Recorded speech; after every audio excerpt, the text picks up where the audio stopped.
बृहस्पतिवार व्रत कथा। प्राचीन समय की बात है। एक बड़ा ही प्रतापी तथा दानी राजा था। वह प्रत्येक गुरुवार को व्रत रखता एवं पूजा करता था। यह उसकी रानी को अच्छा नहीं लगता। ना वह व्रत करती और ना ही किसी को एक पैसा दान में देती। राजा को भी ऐसा करने के लिए मना किया करती। एक समय की बात है कि राजा शिकार खेलने वन को चले गए। घर पर रानी और दासी थी। उस समय गुरु बृहस्पति भगवान साधु का रूप धारण कर राजा के दरवाजे पर भिक्षा मांगने आए। साधु ने रानी से भिक्षा मांगी तो वह कहने लगी, हे साधु महाराज, मैं इस दान और पुण्य से तंग आ गई हूँ। आप कोई ऐसा उपाय बताएं जिससे सारा धन नष्ट हो जाए और मैं आराम से रह सकूं। साधु रूपी बृहस्पति देव ने कहा, हे देवी, तुम बड़ी विचित्र हो। संतान और धन से भी कोई दुखी होता है। अगर तुम्हारे पास धन अधिक है तो इसे शुभ कार्य में लगाओ जिससे तुम्हारे दोनों लोग सुधरें। परंतु साधु की इन बातों से रानी खुश नहीं हुई। उसने कहा, मुझे ऐसे धन की आवश्यकता नहीं है जिसे मैं दान दे दूं तथा जिसको संभालने में ही मेरा सारा समय नष्ट हो जाए। साधु ने कहा, यदि तुम्हारी यही इच्छा है तो जैसा मैं तुम्हें बताता हूं वैसा करना। बृहस्पतिवार के दिन तुम घर को गोबर से लीपना, अपने केशों को पीली मिट्टी से धोना, केशों को धोते समय स्नान करना, राजा से हजामत बनाने को कहना, भोजन में मांस मदिरा खाना, कपड़ा धोबी के यहाँ धुलने डालना। इस प्रकार 7 बृहस्पतिवार करने से तुम्हारा समस्त धन नष्ट हो जाएगा। इतना कहकर साधु बने बृहस्पति देव अंतर्धान हो गए। साधु के कहे अनुसार करते हुए रानी को केवल 3 बृहस्पतिवार ही बीते थे कि उसकी समस्त धन संपत्ति नष्ट हो गई। भोजन के लिए परिवार तरसने लगा। एक दिन राजा रानी से बोला, हे रानी, तुम यहीं रहो, मैं दूसरे देश को जाता हूँ, क्योंकि यहाँ पर मुझे सभी जानते हैं, इसलिए मैं कोई छोटा कार्य नहीं कर सकता। ऐसा कहकर राजा परदेश चला गया। वह वहां जंगल से लकड़ी काट कर लाता और शहर में बेचता। इस तरह वह अपना जीवन व्यतीत करने लगा। इधर राजा के बिना रानी और दासी दुखी रहने लगी। एक समय जब रानी और दासियों को 7 दिन बिना भोजन के रहना पड़ा तो रानी ने अपनी दासी से कहा कि हे दासी, पास ही के नगर में मेरी बहन रहती है, वह बड़ी धनवान है, तू उसके पास जा और कुछ ले आ ताकि थोड़ा बहुत गुजर बसर हो जाए। दासी रानी की बहन के पास गई। उस दिन बृहस्पतिवार था। रानी की बहन उस समय बृहस्पतिवार की कथा सुन रही थी। दासी ने रानी की बहन को अपनी रानी का संदेश दिया, लेकिन रानी की बहन ने कोई उत्तर नहीं दिया। जब दासी को रानी की बहन से कोई उत्तर नहीं मिला तो वह बहुत दुखी हुई। उसे क्रोध भी आया। दासी ने वापस आकर रानी को सारी बात बता दी। सुनकर रानी ने अपने भाग्य को कोसा। उधर रानी की बहन ने सोचा कि मेरी बहन की दासी आई थी परंतु मैं उससे नहीं बोली, इससे वह बहुत दुखी हुई होगी। कथा सुनकर और पूजन समाप्त कर वह अपनी बहन के घर गई और कहने लगी, हे बहन, मैं बृहस्पतिवार का व्रत कर रही थी, तुम्हारी दासी गई, परंतु जब तक कथा होती है तब तक ना उठते हैं और ना बोलते हैं, इसलिए मैं नहीं बोली। कहो दासी क्यों गई थी? रानी बोली, बहन, हमारे घर अनाज नहीं था। ऐसा कहते कहते रानी की आंखें भर आई। उसने दासी समेत भूखा रहने की बात अपनी बहन को बताई। रानी की बहन बोली, बहन देखो, बृहस्पति देव भगवान सबकी मनोकामना पूर्ण करते हैं। देखो, शायद तुम्हारे घर में अनाज रखा हो।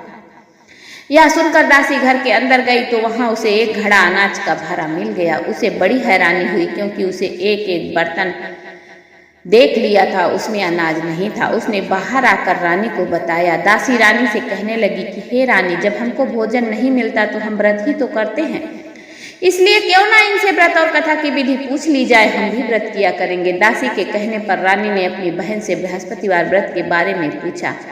उसकी बहन ने बताया, बृहस्पतिवार के व्रत में चने की दाल और मुनक्का से विष्णु भगवान का केले की जड़ में पूजन करे तथा दीपक जलाए, पीला भोजन करे तथा कथा सुने। इससे गुरु भगवान प्रसन्न होते हैं, मनोकामना पूर्ण करते हैं। व्रत और पूजन की विधि बताकर रानी की बहन अपने घर लौट आई। रानी और दासी दोनों ने निश्चय किया कि बृहस्पति देव भगवान का पूजन जरूर करेंगे। 7 रोज बाद जब बृहस्पतिवार आया तो उन्होंने व्रत रखा। घुड़साल में जाकर चना और गुड़ बीन लाई तथा उसी की दाल से केले की जड़ तथा विष्णु भगवान का पूजन किया। अब पीला भोजन कहाँ से आए? दोनों बड़ी दुखी हुई, परंतु व्रत किया था इसलिए बृहस्पति देव भगवान प्रसन्न थे। एक साधारण व्यक्ति के रूप में वे 2 थालों में सुंदर पीला भोजन लेकर आए और दासी को देकर बोले, हे दासी, यह भोजन तुम्हारे लिए और तुम्हारी रानी के लिए है, इसे तुम ग्रहण करो। दासी भोजन पाकर बहुत प्रसन्न हुई। उसने रानी को सारी बात बताई। उसके बाद से वे प्रत्येक बृहस्पतिवार को गुरु भगवान का व्रत और पूजन करने लगी। बृहस्पति भगवान की कृपा से उनके पास धन हो गया, परंतु रानी फिर पहले की तरह आलस करने लगी। तब दासी बोली, देखो रानी, तुम पहले भी इस प्रकार आलस करती थी, तुम्हें धन को रखने में कष्ट होता था, इस कारण सभी धन नष्ट हो गया। अब जब भगवान की कृपा से धन मिला है तो फिर तुम्हें आलस होता है। बड़ी मुसीबतों के बाद हमने यह धन पाया, इसलिए हमें दान पुण्य करना चाहिए। अब तुम भूखे मनुष्यों को भोजन कराओ, प्याऊ लगवाओ, ब्राह्मणों को दान दो, कुआं, तालाब, बावड़ी आदि का निर्माण कराओ, मंदिर पाठशाला बनवाकर ज्ञान दान दो, कुंवारी कन्याओं का विवाह करवाओ, अर्थात धन को शुभ कार्यों में खर्च करो, जिससे तुम्हारे कुल का यश बढ़े तथा स्वर्ग की प्राप्ति हो और पितर प्रसन्न हो। दासी की बात मानकर रानी शुभ कर्म करने लगी, उसका यश फैलने लगा। एक दिन रानी और दासी आपस में विचार करने लगी कि ना जाने राजा किस दशा में होंगे, उनकी कोई खोज खबर भी नहीं है। उन्होंने श्रद्धा पूर्वक बृहस्पति भगवान से प्रार्थना की कि राजा जहाँ कहीं भी हो शीघ्र वापस आ जाए। उधर राजा प्रदेश में बहुत दुखी रहने लगा। वह प्रतिदिन जंगल से लकड़ी बीनकर लाता और उसे शहर में बेचकर अपने दुखी जीवन को बड़ी कठिनता से व्यतीत करता। एक दिन दुखी हो अपनी पुरानी बातों को याद करके वह रोने लगा, उदास हो गया। उसी समय राजा के पास बृहस्पति देव साधु के वेश में आकर बोले, हे लकड़हारे, तुम इस सुनसान जंगल में किस चिंता में बैठे हो, मुझे बताओ। यह सुनकर राजा के नेत्रों में जल भर आया। साधु की वंदना कर राजा ने अपनी संपूर्ण कहानी सुना दी। महात्मा दयालु होते हैं। वे राजा से बोले, हे राजा, तुम्हारी पत्नी ने बृहस्पति देव के प्रति अपराध किया था, जिसके कारण तुम्हारी यह दशा हुई। अब तुम चिंता मत करो, भगवान तुम्हें पहले से अधिक धन देंगे। देखो, तुम्हारी पत्नी ने बृहस्पतिवार का व्रत प्रारंभ कर दिया। अब तुम भी बृहस्पतिवार का व्रत करके चने की दाल व गुड़ जल के लोटे में डालकर केले का पूजन करो, फिर कथा कहो या फिर सुनो, भगवान तुम्हारी सब मनोकामनाओं को पूर्ण करेंगे। साधु की बात सुनकर राजा बोला, हे प्रभु, लकड़ी बेचकर तो इतना पैसा भी नहीं बचता जिससे भोजन के उपरांत कुछ बचा सकूं। मैंने रात्रि में अपनी रानी को व्याकुल देखा है, मेरे पास कोई साधन नहीं है जिससे उसका समाचार जान सकूं, फिर मैं कौन सी कहानी कहूं यह भी मुझे नहीं मालूम।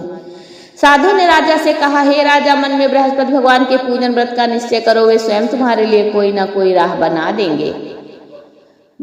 बृहस्पतिवार के दिन तुम रोजाना की तरह लकड़ियां लेकर शहर में जाना, तुम्हें रोज से दुगना धन मिलेगा, जिससे तुम भली भांति भोजन कर लोगे तथा बृहस्पति देव की पूजा का सामान भी आ जाएगा। जो तुमने बृहस्पति देव की कहानी के बारे में पूछा है वह इस प्रकार है। प्राचीन काल में एक बहुत ही निर्धन ब्राह्मण था, उसके कोई संतान ना थी। वह नित्य पूजा पाठ करता, उसकी स्त्री ना स्नान करती, ना किसी देवता का पूजन करती। इस कारण ब्राह्मण देव बहुत दुखी रहते थे। भगवान की कृपा से ब्राह्मण के यहाँ एक कन्या उत्पन्न हुई। कन्या बड़ी होने लगी।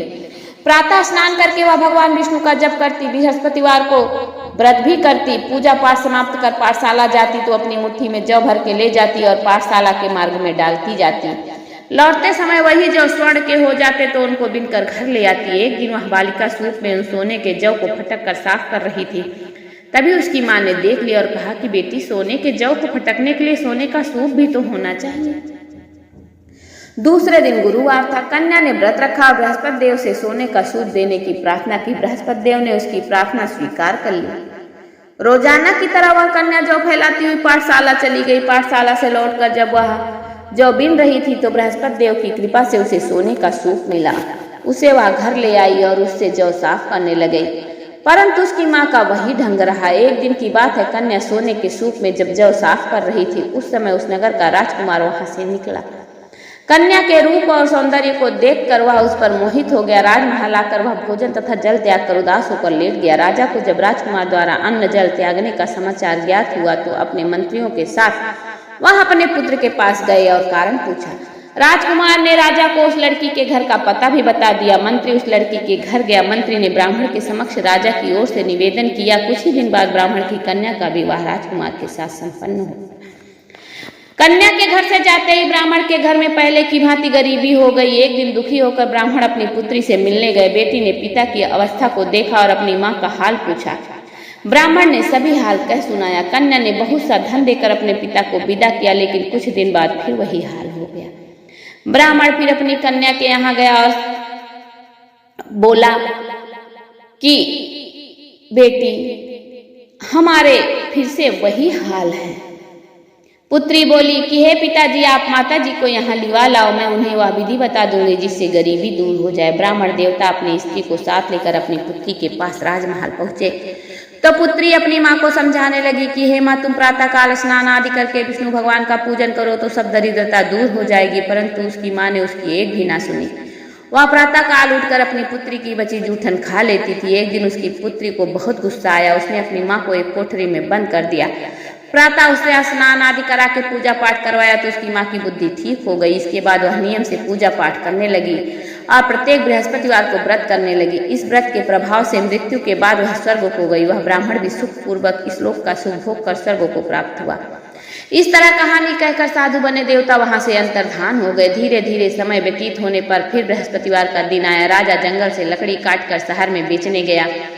उस दिन उसे और दिनों से अधिक धन मिला। राजा ने चना गुड़ आदि लाकर बृहस्पति भगवान का व्रत किया। उस दिन से उसके सभी क्लेश दूर हो गए। परंतु अगले गुरुवार का दिन आया तो वह बृहस्पतिवार का व्रत करना भूल गया। इस कारण बृहस्पति भगवान नाराज हो गए। उस दिन उस नगर के राजा ने विशाल यज्ञ किया था तथा अपने समस्त राज्य में घोषणा करवा दी थी कि सभी मेरे यहाँ भोजन करने आवे, किसी के घर चूल्हा ना जले। इस आज्ञा को जो ना मानेगा उसको फांसी दे दी जाएगी। राजा की आज्ञा के अनुसार राज्य के सभी वासी राजा के भोज में सम्मिलित हुए, लेकिन लकड़हारा कुछ देर से पहुंचा, इसलिए राजा उसको अपने साथ महल में ले गए। जब राजा लकड़हारे को भोजन करा रहे थे तो रानी की दृष्टि उस खूंटी पर पड़ी जिस पर उनका हार लटका हुआ था। उन्हें हार खूंटी पर लटका दिखाई ना दिया। रानी को निश्चय हो गया कि मेरा हार इस लकड़हारे ने चुरा लिया। उसी समय सैनिक बुलवा कर उसको जेल में डाल दिया गया। लकड़हारा जेल में विचार करने लगा कि ना जाने कौन से पूर्व जन्म के कर्म से मुझे यहाँ दुख प्राप्त हुआ है, और जंगल में मिले साधु को याद करने लगा। तत्काल बृहस्पति देव साधु के रूप में प्रकट हो गए और कहने लगे कि अरे मूर्ख, तूने बृहस्पति भगवान की कथा नहीं की, उसी कारण तुझे यह दुख प्राप्त हुआ है। अब चिंता मत कर, बृहस्पतिवार के दिन जेल खाने के दरवाजे पर तुझे 4 पैसे पड़े मिलेंगे। उनसे तू बृहस्पतिवार भगवान की पूजा करना तो तेरे सभी क्लेश दूर हो जाएंगे। अगले बृहस्पतिवार को उसे जेल के द्वार पर 4 पैसे मिले। राजा ने पूजा का सामान मंगवाकर कथा कही और प्रसाद बांटा। उसी रात्रि में बृहस्पति देव ने उस नगर के राजा को स्वप्न में कहा कि हे राजा, तूने जिसे जेल में बंद किया है उसे कल छोड़ देना, वह निर्दोष है। तो राजा प्रातः काल उठा और खूंटी पर हार टंगा देखकर लकड़हारे को बुलाकर क्षमा मांगी तथा राजा के योग्य सुंदर वस्त्र आभूषण भेंट कर उसे विदा किया।